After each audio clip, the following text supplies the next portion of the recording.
What's up guys, this is Teddy. Welcome to my YouTube channel. In this video I'm going to be talking about seller leads in real estate, and more specifically how to actually find seller leads and how to actually go about closing a seller lead and turning it into business.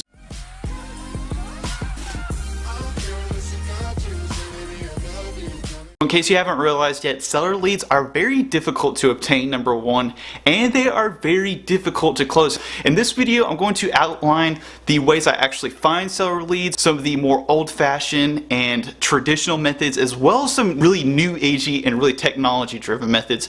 And I'm going to talk about how to actually close a seller lead. First one is going to be regular cold calling. And even to this day, cold calling is the foundation of my real estate business. I cold call FSBOs. A lot of people have luck with expireds, canceled listings, and I've seen people who actually have built businesses out of just cold calling or power dialing a whole entire neighborhoods. The main thing with cold calling is that it's a numbers game. A lot of people don't have luck with it simply because they don't cold call enough people. You have to call at least 30 to 50 people each day if you're going to see success with cold calling. Second way, and this is another traditional or really old school way, is going to be door knocking. And door knocking is almost in the same category as cold calling. It's not fun, and you have to do it in numbers in order to see results. One thing that people don't really realize about door knocking is that you need to use it in conjunction with mailers, cold calling, and other marketing in order to see effects. You can't just go out and just door knock thousands of doors. So when you're door knocking, make sure to use other forms of farming when you're out there. So this brings me to my third old school way, and that is going to be mailers. And mailers themselves are almost like investments. You don't see really good returns at first. You really have to continue mailing people 6 to even 10 times. Mailers can actually turn into a legit form of lead generation. My biggest tip with mailers is that you want to have a very clear goal when you send a mailer. A lot of times I see mailers and it's just really confusing, like what does this person want me to do? Just get really straight to the point and just say something along the lines of, if you have ever considered selling your house, please feel free to give me a call at this number. So now I'm going to jump into some of the more unconventional forms of finding seller leads, and the first one is going to be motivated sellers. Motivated sellers can be found in a variety of different ways, and they are just a totally different breed of somebody who wants to sell their house.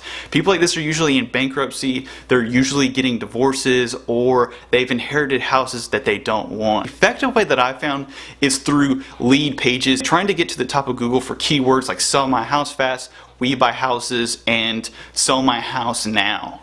Okay, so at number 4, you could go the home evaluation route. And once again, this is going to be really search engine and web marketing related. You can put home evaluation forms on Facebook ads, and you can run ads and try to capture leads that way. People who are thinking about selling their home usually want to know how much their home is worth, and if somebody asks for a home evaluation, you can pretty much guarantee that they're going to sell their house at least a year from now. And number 5, and this is going to be SEO and blogging. And if you can get to the top of Google and write really nice blog posts for words like sell my house, Wilmington, North Carolina, home selling tips, Wilmington, North Carolina, how to sell house, Wilmington, North Carolina, you can get a lot of seller leads that way, and you can get people to fill out what's called an opt-in form. If you don't know what an opt-in form is, you can check it out on my blog below. I've got opt-in form examples on there. So the next part of this video is I'm going to give you guys tips on how to actually close a seller lead, because a seller lead is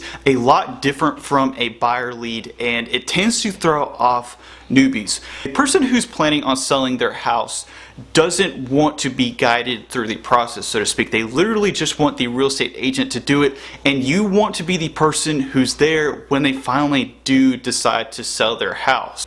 So basically the goal, and this is what I do with my seller leads, is instantly after I come in contact with a person who wants to sell their house, I send them an introductory mailer, or I send them just a personal handwritten note stating, thank you for the time. If you have any questions about real estate in Wilmington, North Carolina, feel free to call me back. And I also include a nice little magnetic card so they can throw it up on their fridge. The next thing after that is you don't want to send somebody a mailer after you just sent them a mailer. You really want to try to get them with other forms of marketing. And the next one is going to be email. So whenever you meet somebody who wants to sell their house, you make sure that you get their email also. And this is almost just like the mailer, but it's in the electronic form. Just send them a quick note stating, thank you for the time.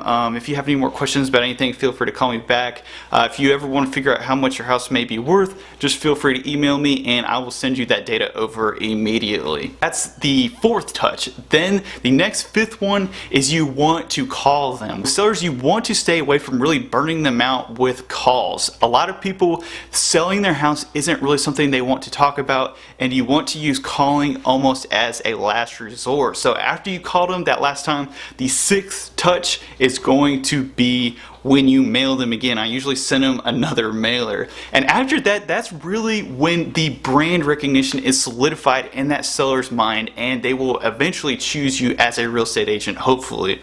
Another thing you have to realize about sellers is that they don't always choose you in the end. A lot of times they may at the very last second go with somebody else, and it shouldn't discourage you, and it's just kind of part of the business itself. But anyway, hope that you guys enjoyed this video. If you did, make sure to hit that like button, make sure to hit that subscribe button, and as always, thank you for watching.